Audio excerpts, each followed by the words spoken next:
Fala, estudantes fodas, tudo bom com vocês? Então, no intuito de melhorar um pouco o nosso currículo acadêmico e entender como nós podemos fazer isso, eu trouxe a professora e doutora Milena Souza para a gente conversar um pouco sobre o assunto, para a gente entender como nós podemos melhorar um pouco para as provas de residência, para ter uma pontuação extra nas provas de residência, ou até mesmo quando a gente estiver procurando um estágio extracurricular, para ficar mais fácil de a gente agregar conhecimento, tá certo? Então, espero que gostem do vídeo e curtam, compartilhem, se inscrevam no canal. Valeu!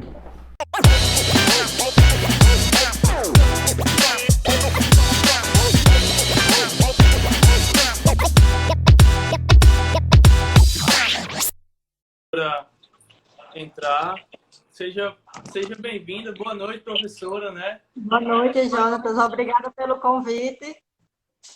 Muito obrigado à senhora por ter aceitado o convite.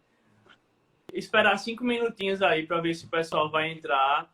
E eu vou tentar gravar a live, Thiago. Vou tentar gravar a live. Enquanto isso, vou me arrumando aqui. Pronto, eu vou tentar colocar as perguntas aqui, pessoal. Vou deixar abertas as perguntas para vocês irem falando as perguntas e no final da live a gente vai tirar todas as dúvidas, inclusive as minhas dúvidas.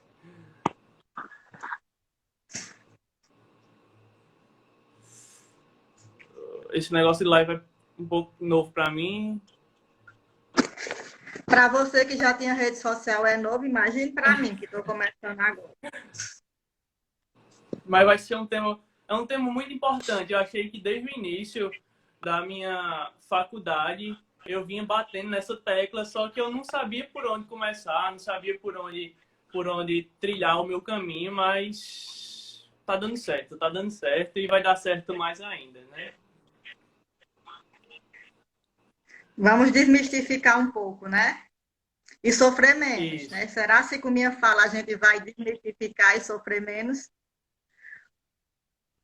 Com certeza, eu não tenho nenhuma dúvida, professora, que a gente vai ajudar muita gente. Não tenho nenhuma dúvida. Inclusive, pessoal, gostaria de pedir para vocês compartilharem para, no máximo 10 pessoas aí do seu Instagram que acham que tem a necessidade de saber um pouco mais sobre esse assunto. Qual a importância do currículo? Obrigada, Letícia, né? Obrigada aos meninos que eu estou vendo aqui presente, a Havana, Vitor, né? Muita gente do nosso convívio aqui entrando para a live. A Alberiza foi minha colega de turma, seja bem-vinda, Alberiza, é um prazer ter você aqui hoje. Fernanda, né? Sejam todos bem-vindos. Minha irmã está aqui presente, agradecer, né? Opa! Só tá faltando... Doutora Micheline, que é pediatra. Boa noite. Boa noite, todo mundo, pessoal. Vão deixando coraçãozinhos aí, se vocês estiverem gostando da live, quando a gente estiver falando, vão deixando coraçãozinho pra gente ver que vocês estão gostando do conteúdo, certo?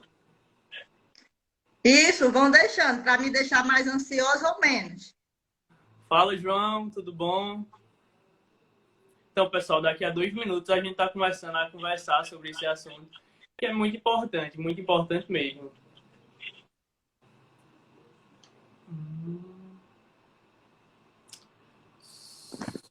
A Emanuel está aqui também. Seja bem-vinda, Emanuel. Eu acho que meu esposo também está aqui presente. Seja bem-vindo e boa noite também. Vou tentar colocar um fone de ouvido para ficar melhor e não ter muito retorno para a senhora. Minha irmã está dizendo que mandou muitos convites. Né? Obrigada aí pela parceria.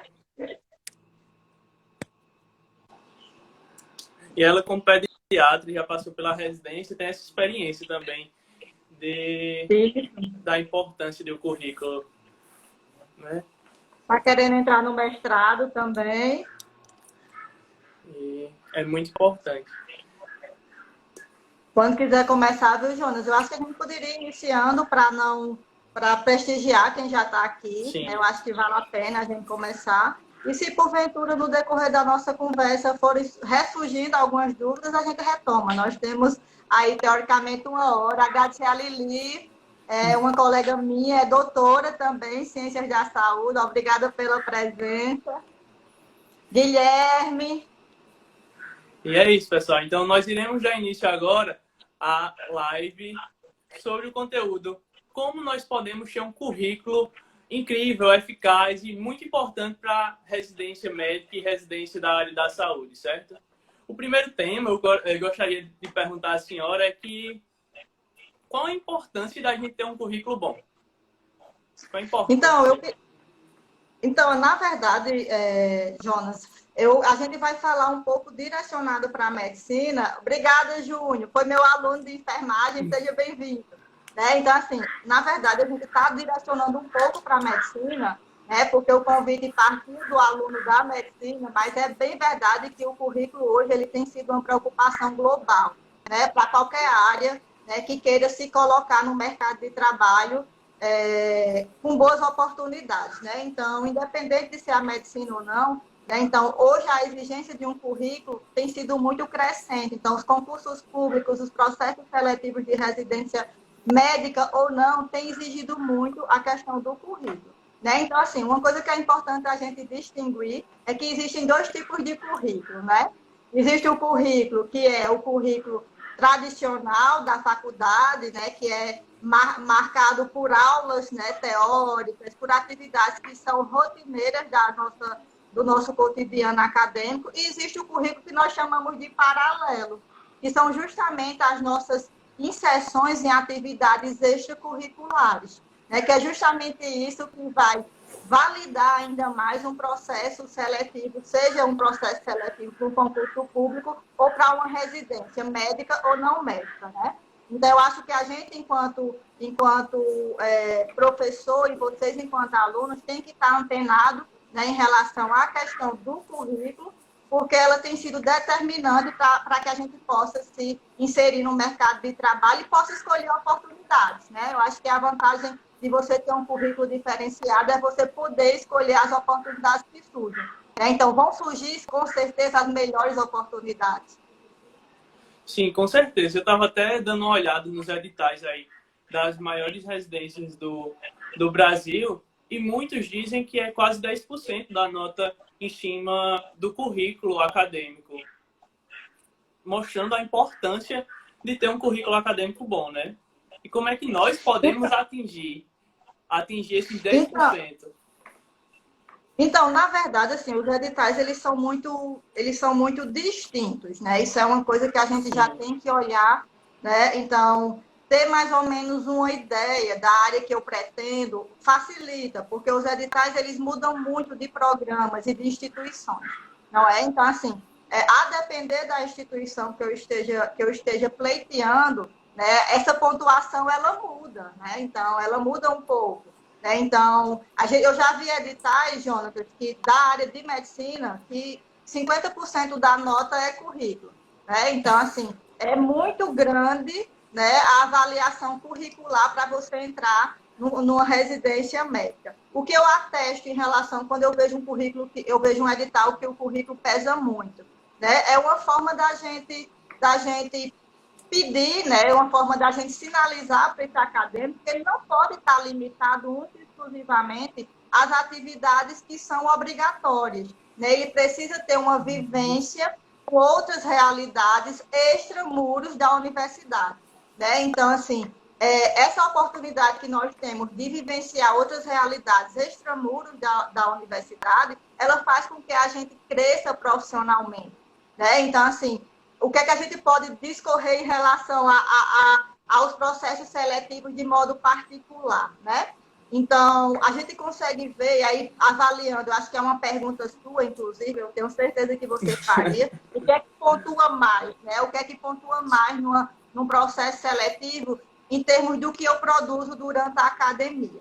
Né? Então, uma coisa que a gente, como eu tinha dito assim, inicialmente, é você escolher sua área. Eu acho que é muito importante a gente escolher a área de afinidade para que a gente possa ir criando vínculos, né? Vínculos com o professor do componente curricular, vínculo com o conteúdo daquela área, né? E obviamente que embora a gente diga crie vínculos, né, a gente também não quer que nós sejamos, que a gente use cabresto, né, que eu costumo dizer. Né? Então, é importante que a gente crie vínculos, mas a gente não feche nossa visão e nossas oportunidades para o que chegar de diferente. Né? Então, a gente tem uma teórica para poder entrar nessa discussão mais assertiva, chamada Deleuze, né? Que ela diz o seguinte, que no âmbito acadêmico, a gente deveria criar o que nós chamamos de ambiências rizomáticas. O que quer dizer isso, ambiência rizomática? É justamente a capacidade que a gente tem de ser móvel, de pulverizar nossas coisas. Né? Então, eu quero ser pediatra, mas pelo fato de eu querer ser pediatra, eu só vou ler coisa de pediatria? Não, eu tenho que estar preparado para o que vai surgir. Né? Então, vai que durante o meu percurso eu descubro que eu não quero mais ser pediatra.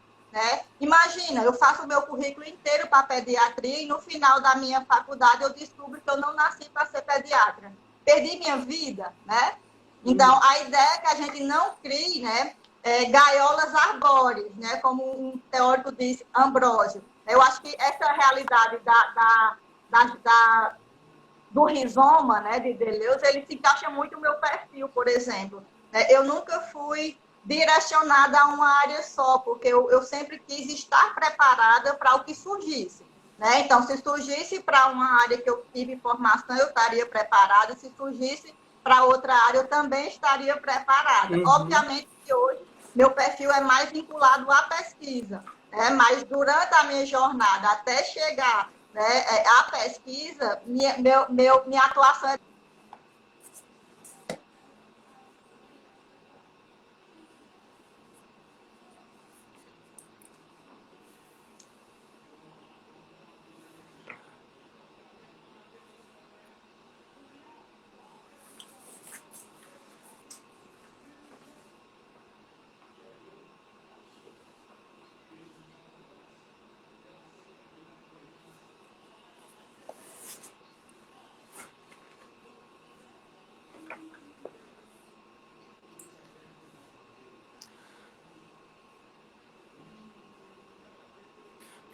Professora, parece que o áudio tá falhando.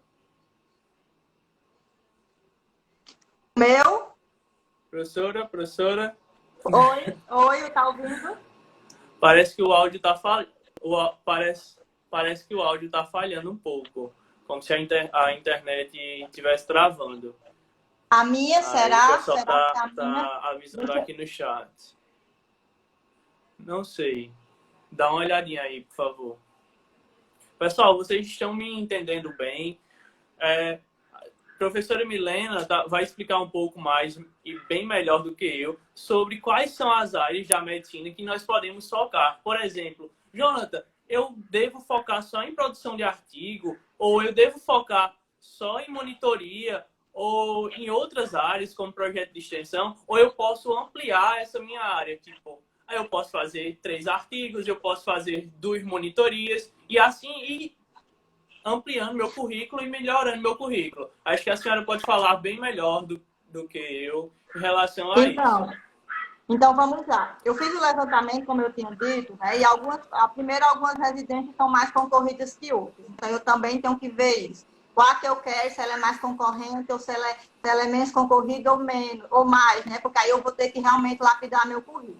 Considerando no que é mais pontuado, uma coisa que é uniforme, nas residências de norte a sul, de leste a oeste, são as publicações científicas. Então, você publicar no formato de artigo científico. O que muda a pontuação é o tipo, por exemplo, as residências do Nordeste e do Sudeste, elas avaliam, inclusive, a indexação dos artigos. Por exemplo, eu preciso publicar em revistas indexadas, revistas que tenham quali, revistas que, por exemplo, tenham fator de impacto. Então, no Nordeste e no Sudeste, as residências cobram isso.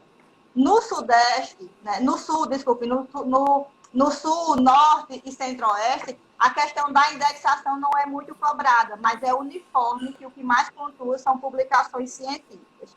Abaixo das publicações científicas, o que tem sido mais pontuado são as atividades de monitoria, né? Porque a atividade de monitoria, ela dá experiência para o aluno no manejo, na forma como ele lida com o conhecimento que ele vai adquirindo, certo?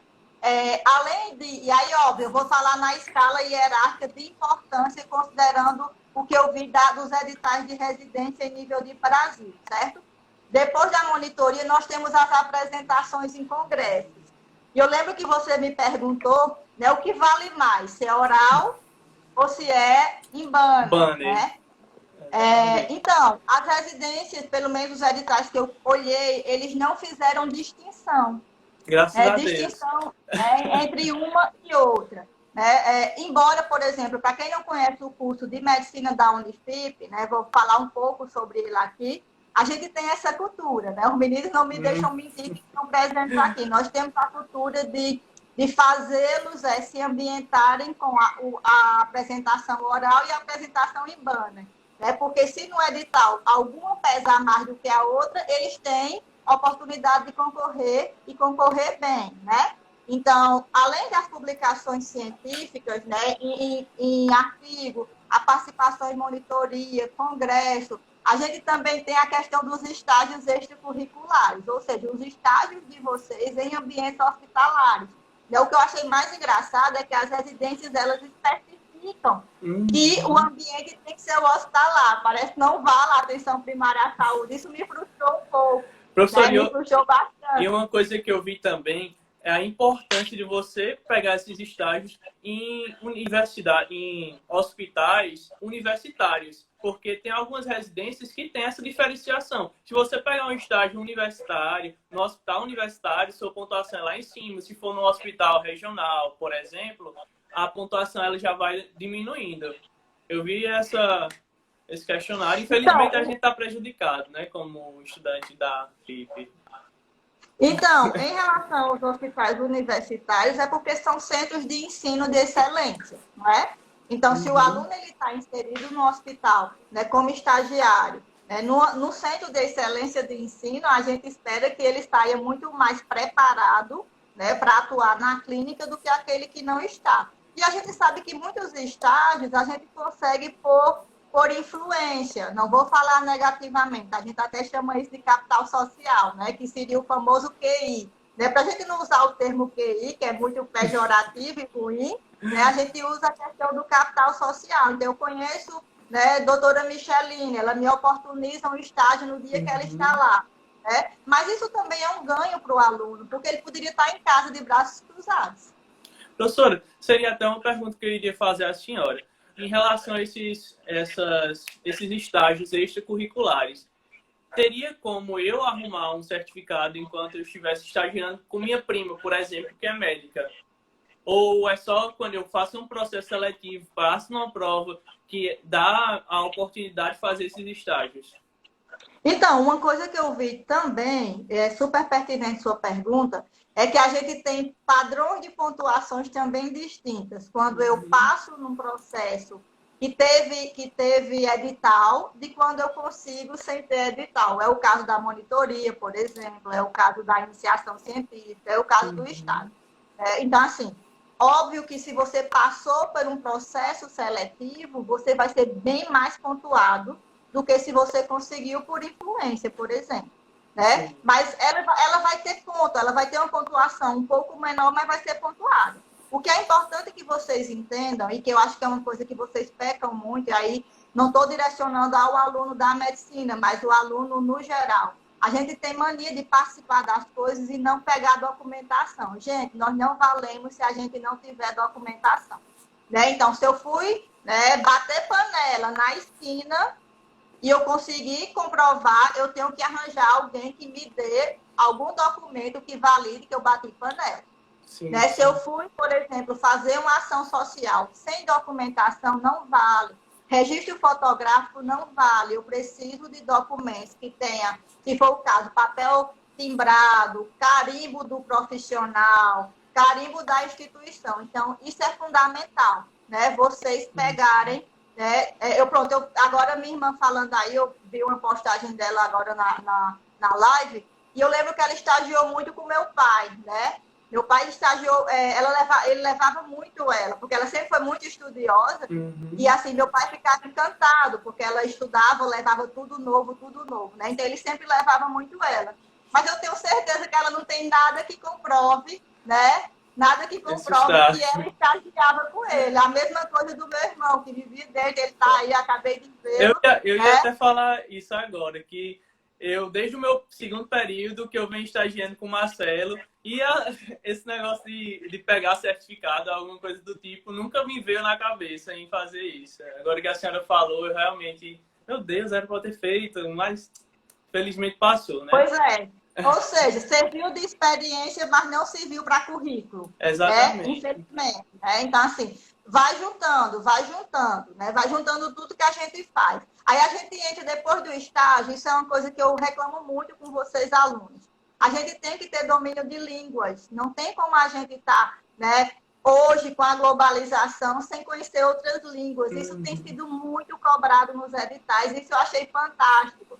Né? Porque a gente sabe que o que vem de produção nova na área de saúde, primeiro vem de fora. Né? Então, como é que eu vou ler, por exemplo, um protocolo novo de hidroxicloroquina se eu não souber ler em inglês? Né? Então, para poder mudar a minha conduta clínica. Então, isso é fundamental. E aí, na ordem de importância dos menos pontuados, entra capítulo de livro, ligas para a tristeza de vocês, né? Organização de eventos e iniciação científica. Eu queria problematizar um pouco a questão da iniciação científica, que é aquela participação em projetos, por exemplo.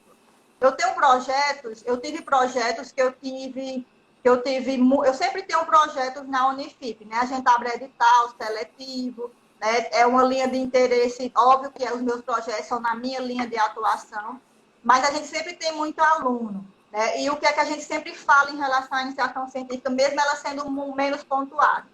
Ela é menos pontuada, mas ela qualifica muito o seu currículo. Porque, por exemplo, eu tive projetos de iniciação científica que os meninos saíram com 10 artigos publicados. Né? Então, assim, eles saíram, eles bateu as paradas, vamos lá, né? Bateu as paradas. Né? Então, assim, vocês entrar num projeto, passar um ano no projeto, gente, e sair com 10 artigos publicados nacionalmente e internacionalmente, a gente teve artigos que foram publicados em revistas indexadas no Cielo, né? Então, assim, ele é menos pontuado, mas ele lhe dá a oportunidade de contribuir, né? Com a participação em congresso que você pontua, né? Com a publicação do trabalho, né? Com o capítulo de livro, por exemplo, né? Então, assim, ela é a menos pontuada porque ela acaba qualificando outros processos, né? Então, a gente ganha duas vezes.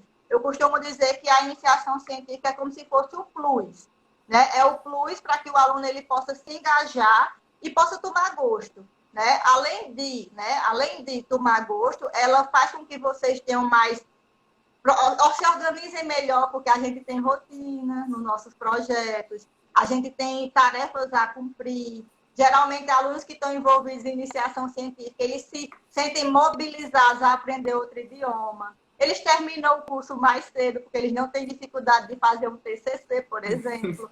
Né? Então, são muitas qualidades, né? São muitas qualidades que você desenvolve com a iniciação científica.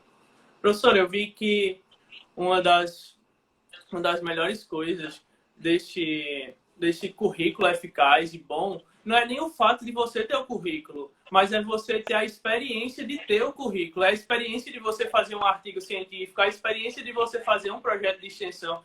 Por exemplo, eu faço projeto de extensão de Ailton, que é chamado Coração Feliz. E a gente vai ensinar aos leigos RCP, que é ressuscitação cardiopulmonar. E isso me ensina a ter uma didática melhor com outras pessoas que não são da área da medicina. Então, eu vejo a necessidade de a gente melhorar o nosso currículo, não só por ter currículo e por ter certificado, mas também por nos melhorar, nos ajudar a ser melhores. Quando a gente está engajado também em projetos de extensão, que é o caso de Ailton, eu até brinco muito com ele, que eu digo, Ailton, você faz tanta coisa fantástica e você não documenta, né? Porque a gente vale pelo documento, né? E você não documenta, são tantas coisas legais. É porque você também cria redes, né? Então, quando você vai na comunidade, que conhece uma população, né? Você vai criando redes.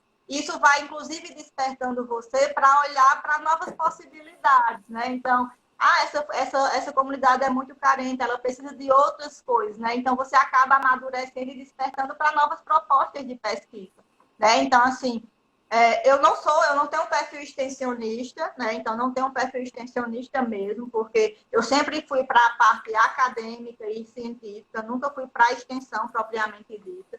Mas eu acho assim, a extensão fantástica, porque ela que lhe apresenta, né, quais são as lacunas que a gente tem no nosso ambiente global para poder melhorar a realidade daquela comunidade. Então, e fazer pesquisa, né? E fazer pesquisa. O que mais que a gente pode estar conversando? Professora, eu peguei um edital aqui, que é o de Recife, que tem até neurocirurgia, e um dos critérios era o CRE, que era a nota máxima enquanto a gente está estudando a faculdade. Isso é muito importante ou a gente pode relevar em alguns momentos? Então, eu vou dar um relato pessoal, certo? A minha primeira faculdade, eu entrei em 2000, né?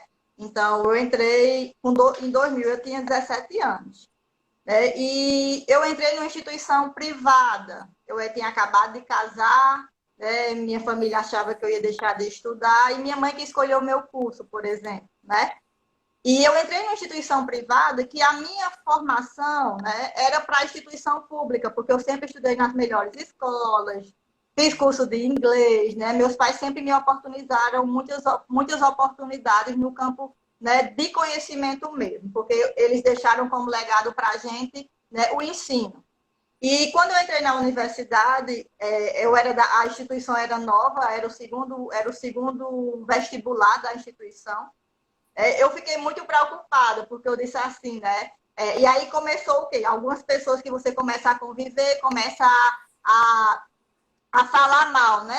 Tá numa instituição privada, quer passar numa pública, né? E aí eu meio que fui criando mecanismos de defesa, né? A gente tem uma psicóloga aí assistindo, ela não me deixa mentir, mecanismos de resiliência mesmo. E a forma que eu encontrei para isso foi de me engajar, né? De engajar e ser a melhor aluna, se fosse o caso, né? De ter um currículo realmente, de ter um CRE. Então, assim, minha preocupação era não baixar do 9. Eu tinha que ter um CRE alto, porque aí no meu primeiro período, Jonatas, eu descobri que eu queria ser professora. Então, eu já comecei a me afeiçoar com essa linguagem de mestrado, doutorado, e já comecei a olhar os editais no primeiro período e ver que precisava de um CRE alto, por exemplo. E como eu vinha de uma instituição não pública, ia ser mais difícil deles me aceitarem. Né? Então, assim, eu acho que o CRE é importante, porque ele mostra o compromisso do aluno durante o seu processo de formação. Um aluno que é compromissado com o seu currículo, com a sua vida acadêmica, ele não quer que o CRE caia. Exatamente. Ele quer manter seu CRE alto. Mas uma coisa, professora, só para ressaltar também. Pessoal, eu fui pesquisar também para falar um pouco com vocês e encontrei esses editais do Recife. Pegar até neurocirurgia também, que é uma área que eu pretendo fazer ou não. Mas lá vem dizendo que é 30 pontos o CRE. O CRE vale 30 pontos. Só que acima de 85, que é 8,5 o CRE, vai ser a mesma coisa de tirar 10. Então, o foco é você ficar acima de 8,5, acima de 9. Mas lembrar... Então, na minha época, o padrão era acima de 9. De 9 a 10 tinha um peso, de 8 a 9 tinha outro, e de 7 a 8 tinha outro. Abaixo de 7 você não podia concorrer. Né? Isso. Então, assim, a gente tinha esse padrão. Então, a minha meta era ficar acima de 9. Eu não podia baixar. Baixar do 9, né? E aí, alguém, só para poder responder essa fala, Jonatas, eu acho importante. Ele colocou, durante o curso, só é possível administrar tudo isso se você criar o hábito. Com certeza, né? A questão da rotina. Né? Você precisa ter uma rotina para que realmente isso seja possível. Vocês terem ideia, assim, tinha semana que eu estava em 3 eventos ao mesmo tempo, apresentando trabalho nos 3. E eu saí igual louca, porque eu precisava engordar meu currículo. Né? Porque eu já tinha uma meta que era, obviamente, fazer mestrado e doutorado. A meta de vocês é um pouco diferente da minha, que é uma residência médica. Né? Mas a meta de outros pode ser um concurso público, né, que também vai ser uma exigência, né? Hoje já é uma exigência latente. Professora, eu vi uma pergunta aqui de Vinícius, deixado no chat. Deixa eu ler aqui. Tem algumas residências que seria até uma pergunta que eu ia fazer à senhora.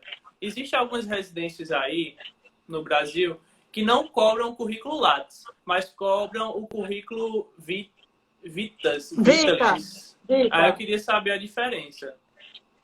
Então, o currículo Vita é um currículo mais para trabalho, né? É aquele currículo que você está atrás de uma oportunidade de emprego, né? Então, o currículo, essa diferença básica do Vita para o Lattes, né? O Lattes é aquele currículo mais científico, né? Que você consegue mostrar tudo o que você fez durante o seu percurso de formação. O Vita, ele é mais enxuto, você vai mais direto. Então, por que é que você quer a vaga de residência em clínica médica?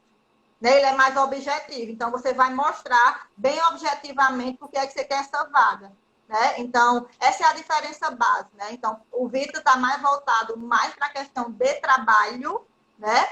E o Lattes voltado mais para a questão da academia como um todo, que aí entra, obviamente, a questão da residência, de outras especialidades que vocês, porventura, tenham interesse de fazer. Porque, por exemplo, se eu for fazer uma especialização numa instituição privada, a gente não tem uma especialização, que eu digo isso, sem ser em nível de residência. Nós não temos avaliação curricular, né? Mas se eu for fazer numa universidade pública, como por ser gratuita, a concorrência é grande, isso também vai entrar na avaliação curricular, né? Vai entrar no processo de seleção, na verdade, né? Vai ser um dos critérios de avaliação para ingresso. Porque, assim, não necessariamente todo mundo da medicina vai conseguir fazer residência ou vai fazer, né? Às vezes surge uma oportunidade, pronto, como agora, que muita gente foi recrutada. Talvez você vá e não volte, né? A gente tem uma colega que foi para uma aldeia indígena, foi recrutada agora para ir para uma aldeia indígena. Todo dia ela posta foto da aldeia, né? Não tem nada, só tem ela lá, o carro, que é o que leva ela, e as ocas indígenas. Né? Então, assim, ela pode nunca mais voltar.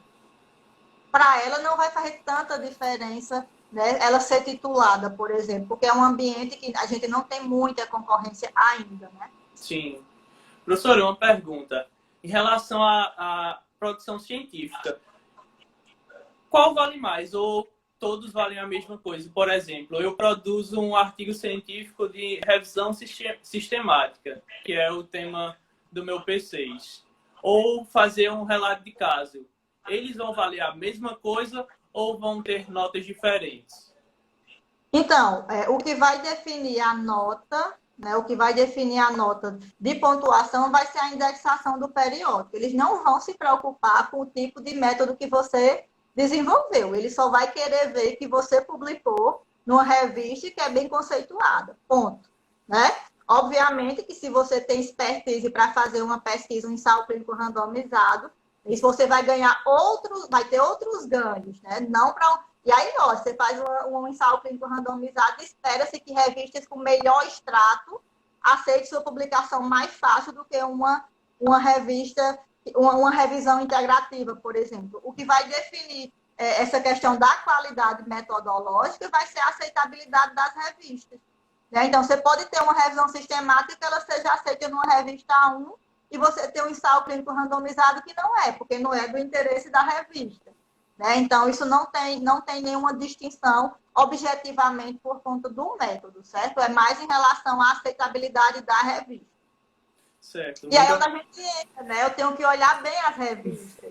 Né? Então, eu tenho que transitar pelas revistas. Uma coisa que eu sempre faço, isso é da minha rotina, às vezes o aluno fala, a senhora conhece revista demais, É da minha rotina porque, assim, sempre que eu estou produzindo alguma coisa ou lendo alguma coisa, eu me desperto para algumas revistas. Então, minha área de expertise, estou lendo sobre saúde do trabalhador.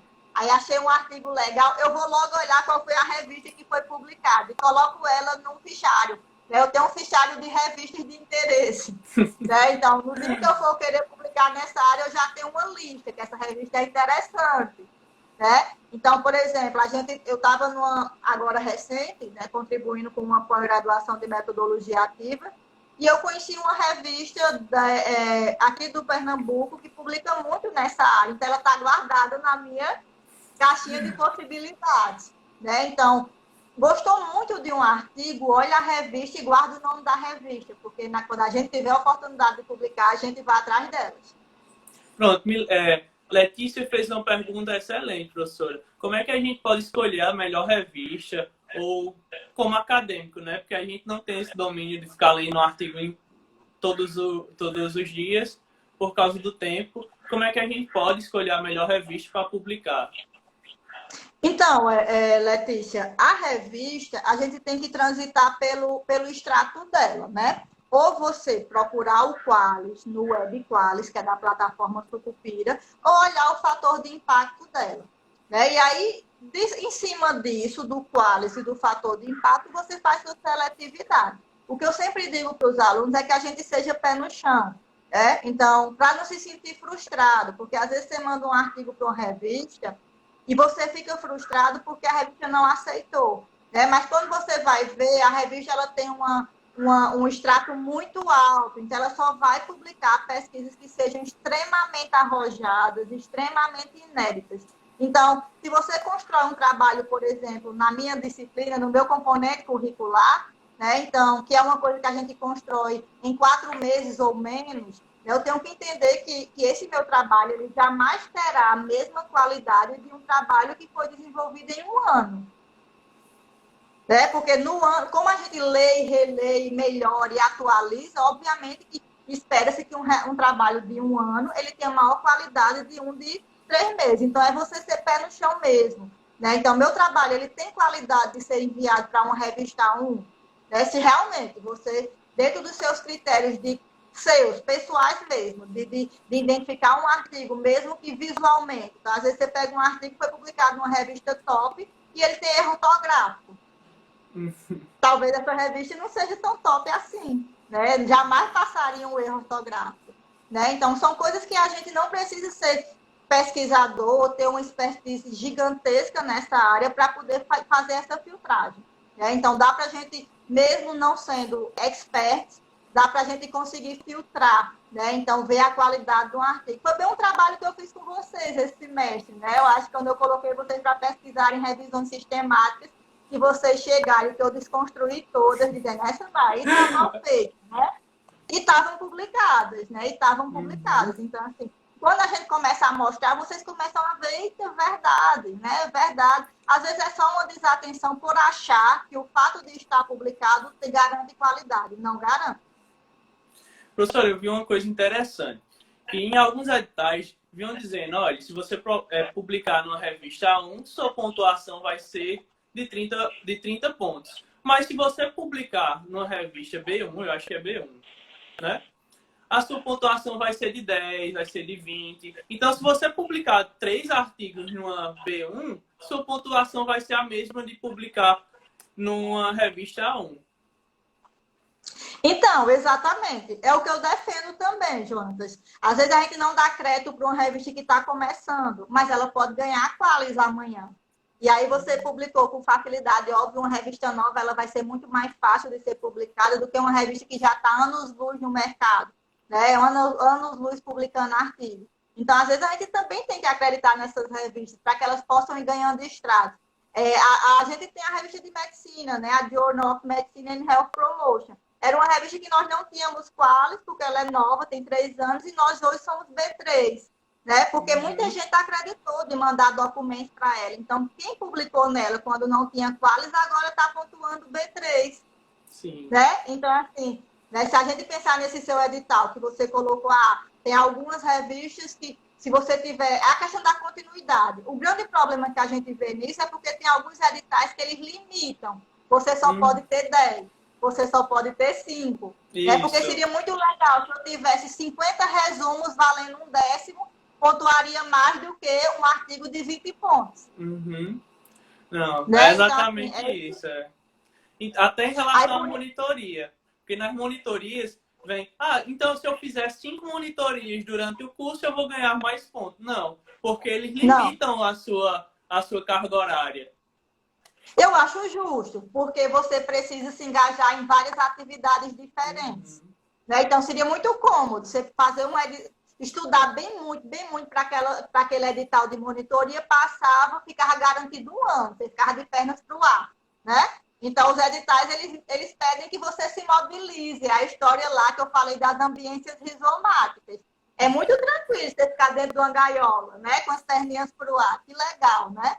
A gente não, a gente tem que estar com esse efeito multiplicador. Por isso que as próprias atividades complementares de vocês na faculdade, elas são pulverizadas. Você tem que estar envolvido em organização de evento, envolvido em produção científica, né, em apresentação de trabalho, em oferta de minicursos, se for o caso. Né? Então, vocês precisam estar engajados em muitas coisas, porque os editais também têm essa particularidade. Eu vejo que a FIP ela tem essa diferenciação em relação a outras universidades e outras faculdades, que não se preocupam ou não se preocupavam com essa prática investigativa de produzir artigos, publicar artigos, e agora vem olhando, depois que está dando muito certo, vem olhando e diz, rapaz, isso é necessário, a gente tem que investir nisso também para o nosso aluno crescer. E eu vejo que a FIP ela vem desde o início da faculdade com esse projeto de produção científica. Então, eu vou puxar a sardinha para o meu lado, né? Óbvio, né? Não foi fácil, né? Foi um trabalho, principalmente para as turmas pioneiras, foi um trabalho realmente de tijolinho, né? A gente foi colocando um tijolinho a cada semestre que ia passando e mobilizando os meninos para ter essa cultura mesmo, né? Porque, assim, quando a gente cobra a parte de práticas investigativas, é para poder oportunizar coisas brilhantes para vocês, né? Então, já imaginou a gente chegar nos processos, agora que nossa primeira turma saiu, chegar nos processos de residências médicas e a Unifip está bombando nos primeiros lugares por conta de práticas investigativas? Exatamente. Porque é 10%, né? Sim, e a gente espera que o aluno de medicina ele tenha a mesma média de conhecimento, porque vocês são muito bons em conhecimento técnico. Então, a gente não espera discrepâncias de média no conhecimento.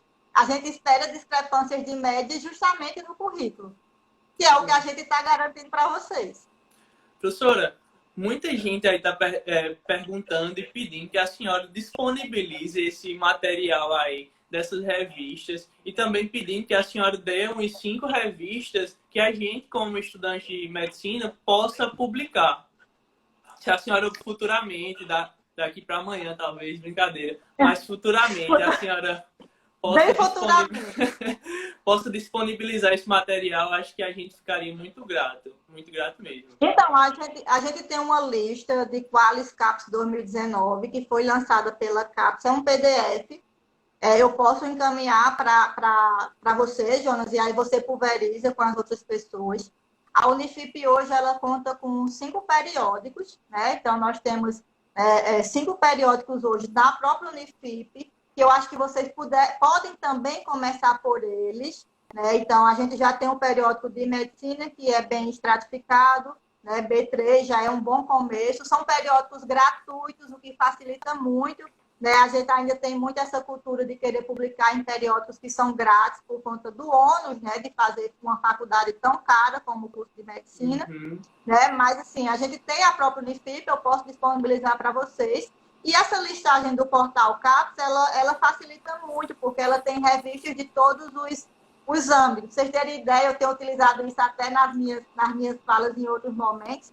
A nossa revista de medicina, ela tem Qualis hoje melhor do que a revista de medicina da USP, né? A revista de medicina da USP é Qualis C e nós somos B3 agora, né? Então, assim, a gente pode lançar vários coraçõezinhos aí, né? É um ganho também do que vocês estão fazendo ao longo do processo de formação. Sim. Muitos dos nossos trabalhos que estão publicados na revista de medicina são fruto dos trabalhos que vocês fazem conosco no eixo Práticas Investigativas em Saúde. Sim, com certeza, professora. E isso, sem dúvida, é muito importante. E uma coisa que ficou na minha cabeça, e algumas pessoas me perguntaram também, e eu fui buscar isso em alguns editais, foi a importância da gente falar sobre o nosso currículo, sobre o que a gente viveu dentro da faculdade. Porque alguns editais, eles trazem até 50% dessas notas desses 10%. Então, 5% da nota da prova vai ser você falar sobre o seu certificado, sobre o seu projeto de extensão, sobre os seus projetos da liga acadêmica e tudo mais. Então, isso é o que nós chamamos de memorial descritivo, né? Hoje os concursos públicos, por exemplo, a UFRN, os concursos públicos para docente, todos exigem memorial descritivo. Por quê? Porque a gente cria muitas redes na universidade e a gente sabe que existem parcerias que eu não contribuí oficialmente. Então, às vezes você faz aquela história do ganha-ganha, né? Você faz um artigo, coloca o nome do seu amigo faz um artigo, coloca o seu nome, e você não conhece nada do artigo que ele contribuiu. Isso é uma forma de descobrir se você está falando a verdade ou mentindo, né? Ah, realmente, esse menino é engajado, ele faz as coisas. Então, é uma forma realmente de você, né, mostrar que você contribuiu com aquela produção que está no seu currículo, justamente por conta dessas parcerias que acontecem, que eu não acho ruim, mas desde que a gente, de fato, contribua, ou tenha pelo menos o bom senso de ler, né, de ler quando o negócio for publicado. Tem gente que nem isso faz, né, nem sequer olha o que foi publicado. E às vezes pode ser que aconteça um absurdo, se é alguma coisa até que você nem pactue aquela ideia e seu nome está lá. Né? Então, isso é assim, essa questão das redes, ela é uma faca de dois gumes, né, como a gente chama. Você tanto pode ganhar como você pode perder, a depender, né, justamente da sua postura diante desses vínculos. Professora, outra pergunta em relação a isso é como eu posso falar melhor? Por exemplo, eu tenho domínio do assunto, eu sei que eu fiz esse projeto, eu sei que eu produzi esse artigo, só que quando eu chego lá na hora, eu travo. O que é que eu posso fazer enquanto acadêmico, enquanto estudante? Então, a oratória é um exercício, né? Eu sou bastante tímida, o pessoal diz que é mentira, que eu não sou tímida, né? Mas, assim, é um exercício, você precisa, né? Eu sempre estive engajada, por exemplo, Jonathan, na faculdade, nas coisas que tinham que me mostrar. A minha primeira palestra, né? Não sei se a Alberiza ainda está aqui, a minha primeira palestra na universidade foi no teatro, né? Para 500 pessoas. Eu quase não subo as escadas do teatro com minhas pernas tremendo. Mas eu precisei, né? Eu precisei segurar a perna que estava bamba, literalmente, para eu poder me mostrar, porque eu queria me mostrar. Eu precisava ser vista, né? Era uma coisa que eu queria, realmente, era ser vista, porque eu queria ser professor. Então, assim, eu acho que é você colocar a cara a tapa, né? Então, tudo que aparece, pega, né? Tudo que aparece que você realmente conseguir cumprir, você agarra, né? Porque aí você vai ganhando expertise, você vai vendo que não é um bicho de sete cabeças, né? Você vai vendo que o que vai fazer você ter domínio ou não é a sua leitura, né? O seu processo mesmo. Então, assim, eu falo muito em seminário, porque assim, ninguém conhece mais seu seminário do que você que está apresentando. Porque é fato que seus colegas não leram seu conteúdo. O seminário deveria ser algo que eles tivessem vindo já com leitura, mas ninguém lê, né? Então, ninguém mais sabe do seu conteúdo do que você. Então, naquela área, você é que tem domínio. É diferente de fazer como eu, né? Que fui para o teatro com 500 pessoas. Né? Botei a cara a tapa, literalmente. Mas é o exercício. Eu acho que ninguém fica bom na oratória se não exercitar. Existem algumas técnicas, né, que o pessoal coloca. Olha para um ponto fixo no final da sala, que dá a impressão que eu estou olhando para todo mundo. Coloca a mão no bolso se você for uma pessoa que fique muito gesticulando bastante, né? Então, você vai conseguindo lapidar. Mas a gente, na oratória, diz que não, o mais importante é ter medo, porque se você não tem medo, você não se prepara. Sim. E eu vi uma coisa muito importante, professora, enquanto PBL. Eu vi que a gente foi preparado durante quase 2 anos, falando um para o outro, dizendo os seus pontos através dos GTs. E isso está me ajudando bastante agora quando eu estou produzindo esses vídeos, porque eu tenho esse domínio, eu estou tentando ter esse domínio da fala. E esses GTs que a gente vem tendo desde o início dos períodos me ajudou muito e está me ajudando muito agora. É a questão da experiência que eu falei, né? Eu vi que Vitor perguntou aí, a ordem dos autores influencia, Vitor. Geralmente, o primeiro autor é o que mais contribuiu com o documento.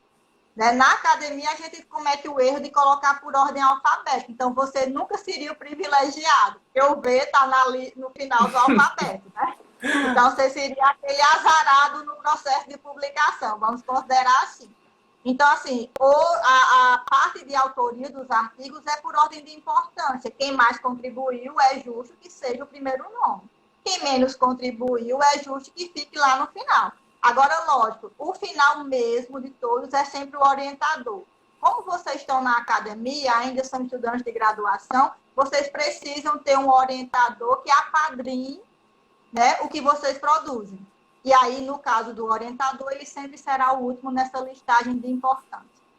Sim, com certeza. E eu, em relação ao orientador, eu vi que muita gente que estava falando sobre esse assunto diz que desde o início da nossa faculdade, desde o primeiro período, a gente tem que agarrar em um professor e pedir para ele nos ajudar a produzir artigos, ele dar dicas, para nos ajudar cada vez mais a produzir esses artigos. Porque sozinho é muito Então, difícil.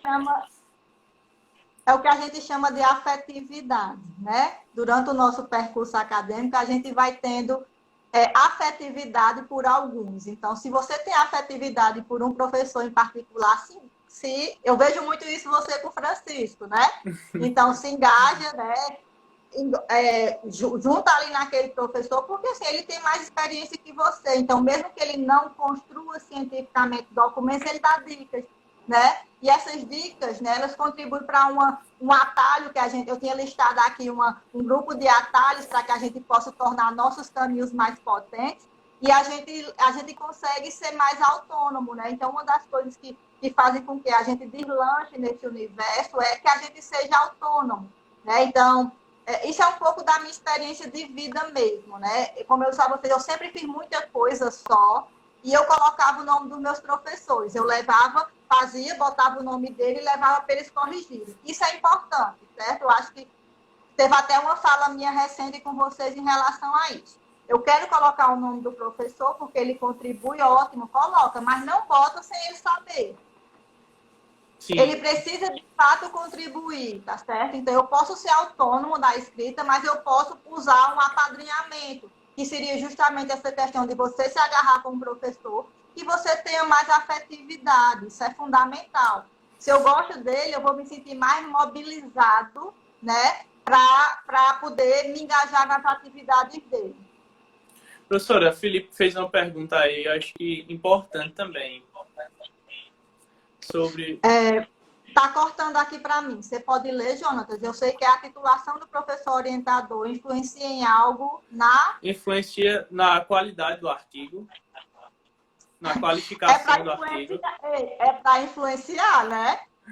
Então, espera-se que quem tiver mais titulação tenha mais know-how, né, na questão da escrita científica. Mas isso também não é rigor, né? A gente tem muitos doutores hoje que fizeram a titulação só para ter aumento salarial, não porque gosta de pesquisa, né? Sim. Então, vocês precisam encontrar uma pessoa, um denominador comum, né? Quem realmente gosta da pesquisa, espera-se que realmente ele tenha mais know-how, conheça mais os checklists do que é pontuado e do que não é pontuado, né? Uma coisa de titulação que eu tenho visto muito, tem muitas revistas da área de vocês que tem exigido que no ato da submissão você tenha um doutor entre os autores, né?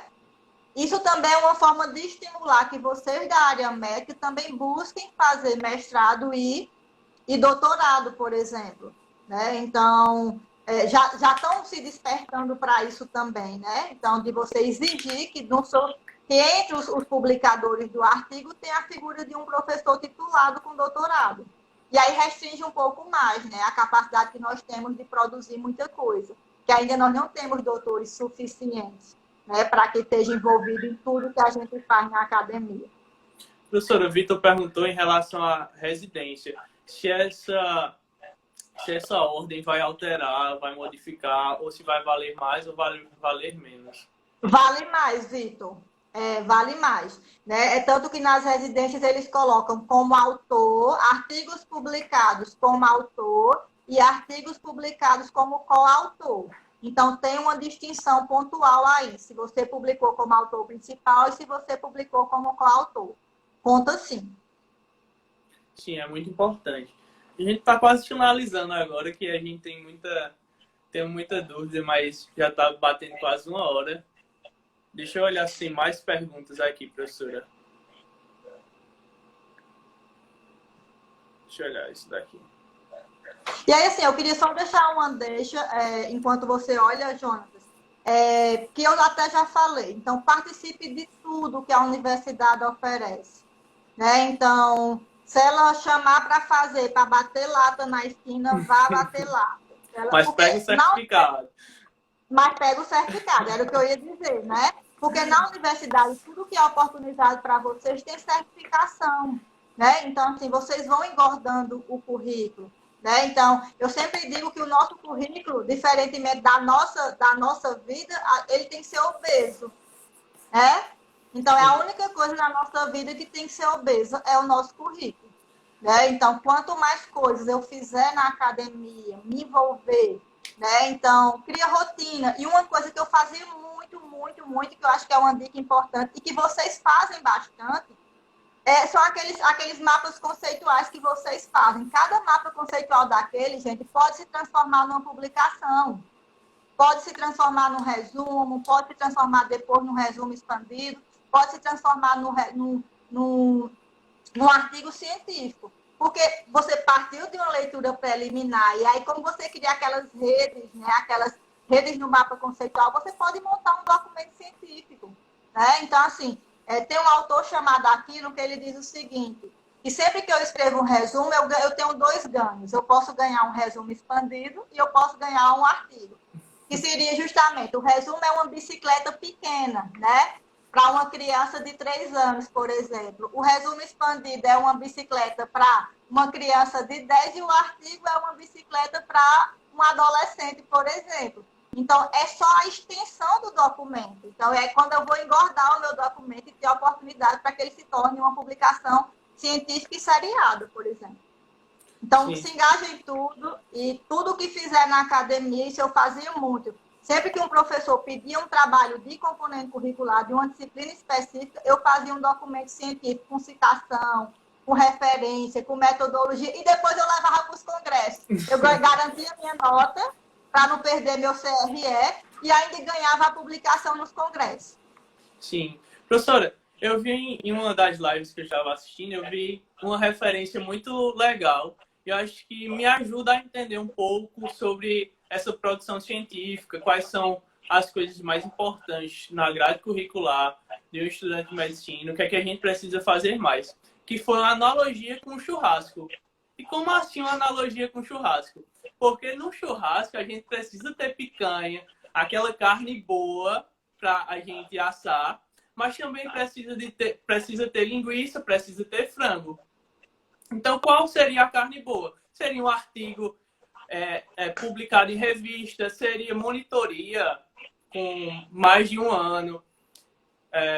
Deixa eu ver. Quais seriam... As apresentações em congresso, que são os itens mais pontuados, em ordem de importância, né? Vamos lembrar, publicação de artigo, monitoria e apresentação em congresso. As medianas, estágio, línguas e capítulos de livro. E as últimas ligas, organização de eventos e iniciação científica. Então, eu não sei o que você vai botar como linguiça, né? Meu esposo, se ele estiver assistindo, ele vai confirmar aí, né? Que eu sempre vou para a linguiça. Né? E ele reclama comigo. Como é que você vai para um churrasco e pede a linguiça? Porque ele será possível, eu preciso da linguiça, né? Então, assim, tirando a brincadeira de lado, né? Então, usa essa realmente é uma analogia muito didática e importante, né? Então, da gente fazer essa fração. Eu vou precisar ter todos, porque todos pontuam. Sim. Né? Mas uns são mais importantes que os outros, exatamente. Isso, exatamente. Não vai dar nem tempo de fazer o resto da analogia, porque tá faltando 1 minuto. Eu só tenho a agradecer. E também falar uma pergunta que fizeram.